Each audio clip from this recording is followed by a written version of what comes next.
ठीक है, तो इसको हम लोग थोड़ा सा देखेंगे। वर्टिकल फार्मिंग के बारे में एक इंपॉर्टेंट टॉपिक ये बन चुका है। आपको पता है कि एग्रीकल्चर के अंदर करंट बेस्ड क्वेश्चन बहुत ज़्यादा बनते हैं, तो यहाँ पे भी बहुत सारी बातें हैं जानने के लिए। पहले तो हम समझेंगे वर्टिकल फार्मिंग आखिरकार होती क्या है। तो यहाँ पे बोला गया कि भाई आज के टाइम पर जो इंडस्ट्रियलाइजेशन वगैरह है वो काफ़ी बढ़ चुका है। ठीक है, आप कह सकते हो इंडस्ट्रीज़ वगैरह ज़्यादा लग रही हैं, पॉपुलेशन लगातार बढ़ रही है, ज़मीन बहुत ज़्यादा कम है। अब कम ज़मीन का हम लोग कितने अच्छे से यूज़ कर सकते हैं या फिर कम ज़मीन पर कैसे ज़्यादा खेती कर सकते हैं, वही है ये कॉन्सेप्ट वर्टिकल फार्मिंग का। तो आप कह सकते हो यहाँ पर आप ऐसा तरीका सीखने वाले हो कि कम ज़मीन पर हम लोग कैसे ज़्यादा खेती कर सकें, ज़्यादा से ज़्यादा फसल को उगा सकें। ठीक है, इसी को हम लोग वर्टिकल फार्मिंग बोलते हैं। इस आर्टिकल को इंडियन एक्सप्रेस ने डिटेल से कवर किया है। देखो, अब वर्टिकल फार्मिंग को समझने से पहले इसके बारे में कुछ डिटेल्स को जानना होगा। वर्टिकल फार्मिंग के बारे में किसने सारी चीज़ें मेंशन करी हैं, तो 1915 में एक व्यक्ति हैं गिलबर्ट एलिस बेली। इन्होंने यहाँ पर ये जो वर्टिकल फार्मिंग का टर्म है ये लेकर आए थे। इनफैक्ट एक बुक के अंदर इन्होंने ये टर्म मेंशन किया था।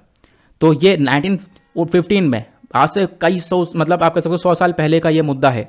ये मतलब ये कॉन्सेप्ट लेकर आए थे, लेकिन उसके बाद क्या हुआ, इस कॉन्सेप्ट को आगे भी बढ़ाना था। तो इसी वर्टिकल फार्मिंग का एक मॉडर्न कॉन्सेप्ट लाया गया 1999 में हमारे प्रोफेसर डिक्सन डेस्पोमियर के थ्रू। उसके बाद से यहाँ पर ये वर्टिकल फार्मिंग के बारे में काफ़ी चर्चा होने लगी। बोला गया कि भाई वर्टिकल फार्मिंग में आप ज़मीन बचा सकते हो, रिसोर्सेज बचा सकते हो, पानी बचा सकते हो, कम ज़मीन पर ज़्यादा खेती कर सकते हो। ठीक है, तो ये यहाँ पर चर्चा होने लगी है। अब पहले तो मैं आपको समझाता हूँ वर्टिकल मतलब होता क्या है। देखो, आपने दो वर्ड सुने होंगे डेफिनेटली, एक हॉरिजॉन्टल लाइन, एक वर्टिकल लाइन। वर्टिकल होता है ऐसे, यहाँ पर सीधा सीधा, और ये हॉरिजॉन्टल आता है ऐसे। मतलब यहाँ पर आप ये पिक्चर देखो, एक खेती होती है यहाँ पर, खेत के ऊपर, ज़मीन के ऊपर इस प्रकार से खेती कर दी जाती है। इसमें बहुत सारे ज़मीन की रिक्वायरमेंट होती है, क्योंकि पूरे ज़मीन पर आप लोग यहाँ पर खेती करोगे। लेकिन वर्टिकल फार्मिंग में यहाँ पर क्या होता है, वर्टिकल फार्मिंग में यहाँ पर एक पतली सी जगह चाहिए, यहीं पर आपको थोड़ा सा पैसा लगाना पड़ेगा, एक इन्वेस्टमेंट होगा, और इसी के ऊपर एक के ऊपर एक, एक के ऊपर एक, एक के ऊपर एक, एक के ऊपर एक बिल्डिंग बनाते हुए चले जाओ और फार्मिंग करते हुए चले जाओ। ठीक है, तो हॉरिजॉन्टल फार्मिंग में ऐसे ज़मीन चाहिए होगी पूरी, लेकिन वर्टिकल फार्मिंग में आप देख पाओगे इस प्रकार से बिल्डिंग बनाते हुए चले जाओ और फार्मिंग करते हुए चले जाओ। तो थोड़ी सी ज़मीन पर आप ऊंचे बिल्डिंग बना सकते हो और पूरी फार्मिंग कर सकते हो। यही यहाँ पर कॉन्सेप्ट है वर्टिकल फार्मिंग का। होती कैसे, इसको समझेंगे। वर्टिकल फार्मिंग के अंदर 3 अलग अलग टेक्निक्स आती हैं, 3 अलग अलग प्रकार आते हैं, एरोपोनिक, हाइड्रोपोनिक और एक तीसरा और है, वो यहाँ पर शायद मेंशन नहीं है। इसके बारे में आप लोग को आगे बताता हूँ। ठीक है, फिलहाल आगे मैंने इसके बारे में मेंशन कर रखा है, डोंट वरी। आगे चलते हैं। देखो, इसके बहुत सारे फायदे देखने को मिलते हैं। तो वर्टिकल फार्मिंग में क्या होता है, आपने इसको समझ लिया। वर्टिकल फार्मिंग का मतलब यह है कि आप भैया घर के अंदर भी ये जो फसल वगैरह है वो उगा सकते हो। इसके बहुत सारे बेनिफिट हैं। इस प्रकार से आप लोगों को यहाँ पर ऐसे एक पतली सी ज़मीन होगी, उसकी रिक्वायरमेंट पड़ती है। ठीक है, वहीं पर आप लोग यहाँ पर इस प्रकार से ये अपनी प्लांटिंग वगैरह कर सकते हो। और ख़ास बात यह है कि आप लोग इसको इंडोर वे में कर सकते हो, घर के अंदर कर सकते हो, ज़्यादा यहाँ पर रिक्वायरमेंट है ही नहीं।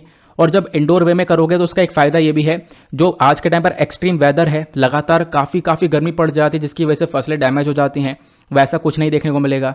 प्लस बारिश हो गई, उसकी वजह से फसलें बर्बाद हो जाती हैं, तो वैसा कुछ नहीं देखने को मिलेगा, क्योंकि आपने घर के अंदर इसकी फार्मिंग कर दी है, इंडोर वे में फार्मिंग कर दी है।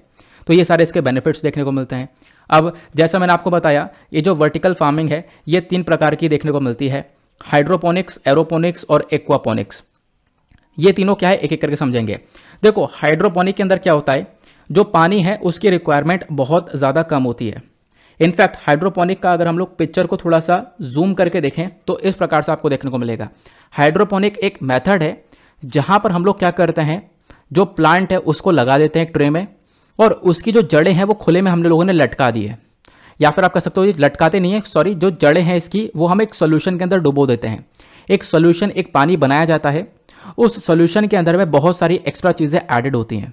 ठीक है, तो यहाँ पर आप देख पा रहे होंगे ये जो प्लांट हो गया, एक सेकंड, एक पिक्चर और लगाया था मैंने, हाँ, ये प्लांट हुआ है ना, इस पिक्चर में आप देख पा रहे होंगे। और इस प्लांट की जो जड़ है वो एक सोल्यूशन के अंदर, एक न्यूट्रिएंट सोल्यूशन, इसके अंदर काफ़ी सारे न्यूट्रिएंट्स ऐड कर रखे हैं, इसमें यहाँ पर इसकी जड़ें डुबा दी गई। अब जड़ें डूबी पड़ी हैं और इसके चक्कर में यहाँ पर जो प्लांट है वो ग्रो होता हुआ नजर आ रहा है। इसको हम लोग हाइड्रोपोनिक बोलते हैं। यहाँ पर पानी की जो रिक्वायरमेंट है वो बहुत ज़्यादा कम होती है। तो पहला कॉन्सेप्ट और पहला प्रकार आपने समझ लिया। फिर दूसरा प्रकार होता है एरोपोनिक्स का। एरोपोनिक यहाँ पर एनवायरमेंट फ्रेंडली है। देखो, इसमें क्या होता है, इसमें हम लोग क्या करते हैं, रूट्स को लटका देते हैं, सस्पेंड कर देते हैं। यहाँ पर आप देख पाओगे जड़ें लटकी हुई हैं। अब आप कहोगे जड़ें लटकेंगी हवा में तो ये तो कैसे ग्रो होगा।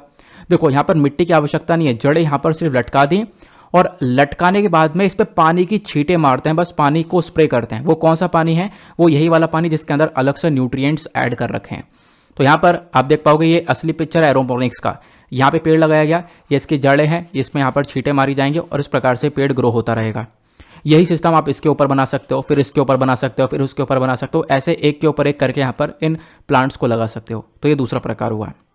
तीसरा प्रकार होता है एक्वापोनिक्स का। ये थोड़ा सा कॉम्प्लेक्स है, पहले दोनों वाले काफ़ी आसान थे, इसको समझते हैं। एक्वापोनिक एक ऐसा सिस्टम है जहाँ पर हाइड्रोपोनिक और एक्वाकल्चर दोनों मिल जाता है। इसका मतलब देखो, यहाँ पर आपने प्लांट लगाया, प्लांट के अंदर यहाँ पर नीचे आपको मिट्टी देखने को मिल जाएगी।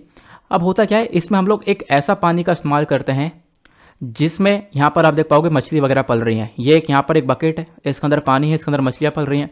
ये जो मछलियाँ हैं इसमें यहाँ पर टॉयलेट वगैरह कर रही हैं, और बोला जाता है जहाँ पर टॉयलेट है वो यहाँ पर इन प्लांट्स के लिए खाद का काम करता है। ये टॉयलेट वगैरह की वजह से इस पानी के अंदर में न्यूट्रिएंट्स ऐड हो जाते हैं। तो यहाँ पर ये पानी गंदा हुआ, इस पानी को हमने यहाँ पर डाल दिया इसमें। अब यहाँ पर क्या हुआ, सारे न्यूट्रिएंट्स एब्जॉर्ब हो गए, पानी पानी बचा, ये वापस इसमें गया, फिर ऐसे गया, फिर वापस से गंदा हुआ, फिर इस प्रकार से गया। तो इसको हम लोग बोलते हैं एक्वापोनिक सिस्टम। क्लियर हुआ? तो आई होप आप लोगों ने यहाँ पर तीनों प्रकार के सिस्टम को समझ लिया है कि तीनों प्रकार के सिस्टम क्या है, हाइड्रोपोनिक, एरोपोनिक और एक्वापोनिक। तो हाइड्रोपोनिक में 70% कम पानी लगता है, एक्वापोनिक में 95% यहाँ पर लेस वाटर की रिक्वायरमेंट होती है, मतलब जो दूसरी फार्मिंग होती है उसके मुताबिक 95% कम पानी लगता है। और एक्वापोनिक के अंदर भाई वेस्टेज कुछ भी नहीं होता, यहाँ पे जो पानी है उसको फिल्टर कर करके यूज़ किया जा रहा है। क्लियर हुआ? तो ये सारे फायदे आपको यहाँ पर देखने को मिल जाते हैं वर्टिकल फार्मिंग के। आई होप आप लोग यहाँ पर इसको समझ गए होंगे। नाउ क्वेश्चन ये है, इस वर्टिकल फार्मिंग का इंपॉर्टेंस क्या है, इसकी क्या आवश्यकता आपको देखने को मिल जाएगी। सबसे पहली चीज़, अगर हम लोग देख पाते हैं कि आज के टाइम पर ज़मीन की बहुत ज़्यादा कमी है, तो वहाँ पे वर्टिकल फार्मिंग एक बहुत अच्छा रोल प्ले कर सकती है। हालांकि यहाँ पर एक सबसे बड़ी दिक्कत ये भी है कि आपको पैसा थोड़ा सा लगाना पड़ता है, एक कॉस्ट यहाँ पर लगती है, कैपिटल कॉस्ट लगती है वर्टिकल फार्मिंग में, ये थोड़ी सी ज़्यादा है, लेकिन उसके बाद में हमारे पास एक अच्छी खासी क्रॉप प्रोडक्शन भी मिलती है। दूसरा, यहाँ पर इंडिया जैसी कंट्री के अंदर अगर हम लोग बात करें तो पानी ऑलरेडी बहुत कम है।